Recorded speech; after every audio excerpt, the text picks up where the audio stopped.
The Irish voters reject Leo Varadkar and Fine Gael, the European Union panic about the trade talks, and we get the reaction from Germany and France on Brexit.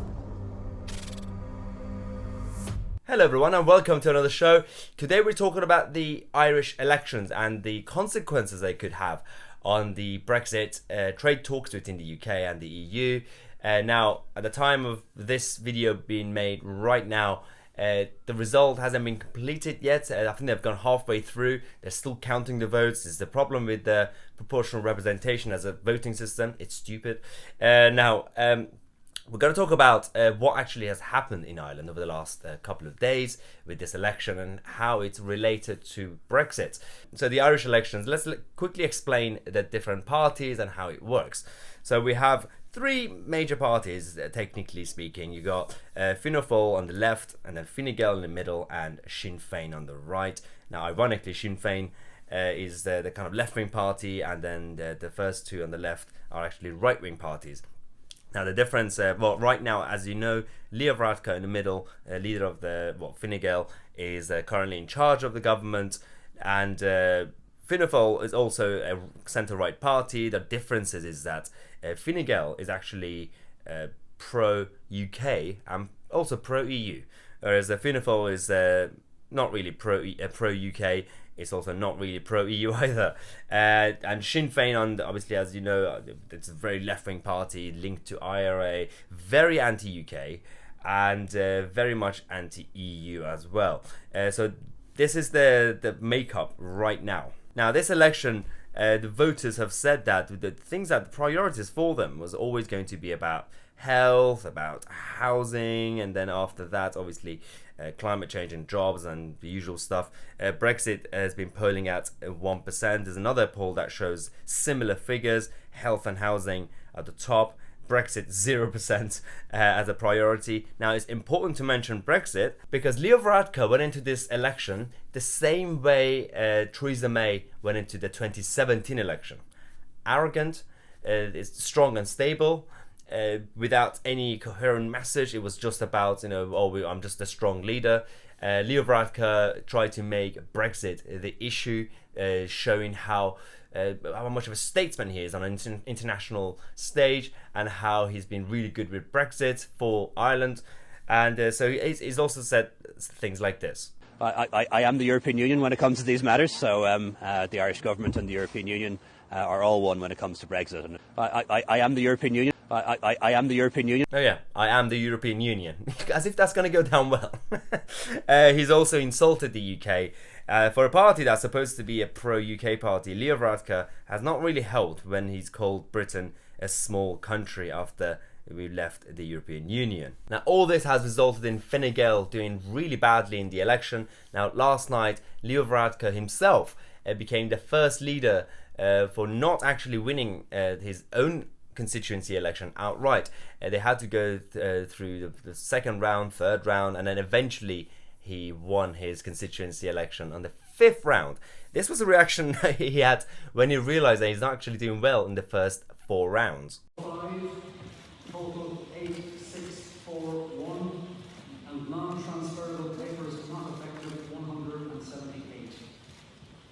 No candidate has... Yes, but eventually Leo Varadkar was re-elected and he's back, but doesn't mean that he's going to be the next Prime Minister. Which reminds us, because when he called Britain a small country, well, who's the leader of a small country now, Leo? Well, again, at the time that we're making this video, Sinn Fein are actually leading. The problem with Sinn Fein as a left-wing party is not just because they're left-wing and crazy, but they didn't field all their candidates. They only did about 42 candidates, which means they can't really have a majority government.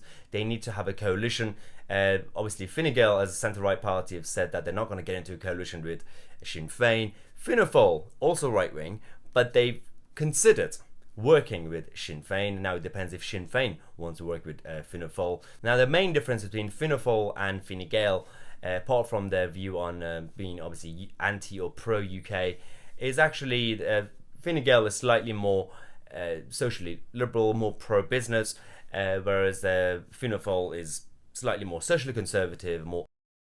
And there are some differences, and Fianna Fáil is also more nationalist, and now it's party of church basically. we have to wait and see how it's going to work between Sinn Fein and Fianna Fáil. Otherwise, Sinn Fein could technically try to start the coalition with smaller left-wing parties. Now, speaking of how a Sinn Fein and Fianna Fáil coalition could actually damage the trade negotiations between the UK and the EU, one of the Fine Gael's senators has said that it would certainly bring a far more inexperienced team and a far more nationalist government in Ireland. Obviously, they are quite hostile, both of them, when it to both the UK and the EU. This is exactly why the European Union are currently panicking. Because on the one hand, you want to have a party in Ireland in charge that is going to pick a side, either being pro-UK or pro-EU. But if you have Sinn Fein or Fianna Fáil or both of them in charge, they hate both the UK and the EU. And they're going to cause some trouble for both sides. And so obviously the European Union are panicking about this, and they don't know what to do. They can't really force the Irish people to have another election. It could lead to another election. This is the whole problem with proportional representation. It's a stupid system. Never do it, because especially the way they do it with STV in Ireland, it takes ages to count. It's unfair, and you're gonna have crazy parties like Sinn Fein eventually coming up. This is the first time we have Sinn Fein actually getting close to power, because until now you've had Fianna Fáil and Fine Gael. This is exactly again another example of anti-establishment movement going around, because the main two, it's basically been a two-party system essentially. They've been so complacent that people in Ireland decided to make a move against them. Now unfortunately the anti-establishment option right now was Sinn Fein, but this is why you should never become complacent. Now, let's talk about France and Germany, because while this is happening, France have decided to take a stronger stance against the UK.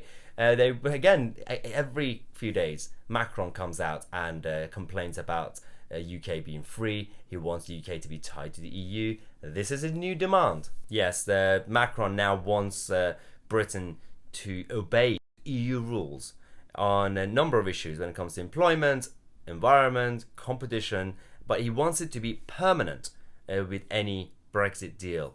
Now, obviously, the French president is now demanding that the European Commission to keep Britain tied to the bloc on a selection of matters in return for a post-Brexit trade deal.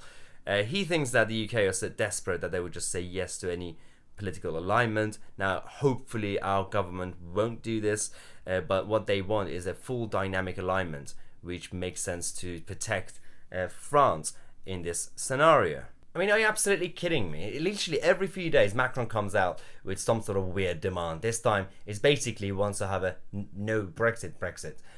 So I would rather leave without a trade deal, go out on WTO terms, than being politically aligned to protect France, of all things. But on the other hand, Germany, you got one of the German ministers who's in the same party as Merkel, who's now supporting Brexit. Yes, one of the German ministers has admitted that the EU is wrong and Brexit will actually be a success. Lucia Pottrich, the Minister of Europe for Germany, has urged Britain to push on with negotiations in a statement, saying that I think it is quite likely that Brexit will be a success for Great Britain.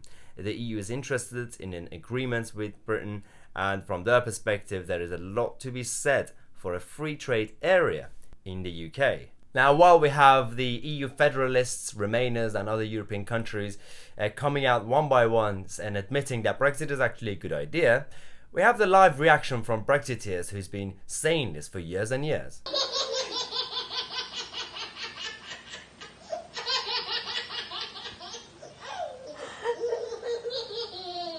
Yeah, so it is quite satisfying.